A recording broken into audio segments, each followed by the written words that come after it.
Sir, बऱ्याच online sites आहेत ज्याच्यावर टर्म इन्शुरन्स किंवा मेडिक्लेम्स अवेलेबल आहेत.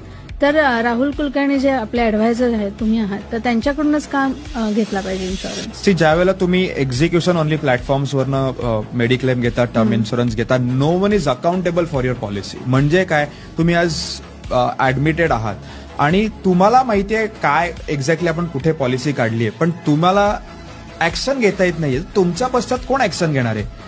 ना त्यांचे कस्टमर हेल्पलाईन चांगली असते, ना no one is accountable. And advisor is very important. Rahul Kulkarni advisor का इम्पॉर्टंट आहे? Because we make sure we are accountable for your mediclaim insurances. कितीतरी आपण म्हणतो ना, मेडिक्लेम असे झालेत की माहिती पण नव्हतं पेशंटला की आपण कव्हर करून दिले. का? कारण तो ऍडमिट होता, त्याच्या बायकोने आपल्याला फोन केला, we made sure everything happen आणि त्याला त्याचे पैसे पोचलेले आहेत. सो हे जे ऑलराऊंड आपण जे म्हणतो ना service is very important in today's era.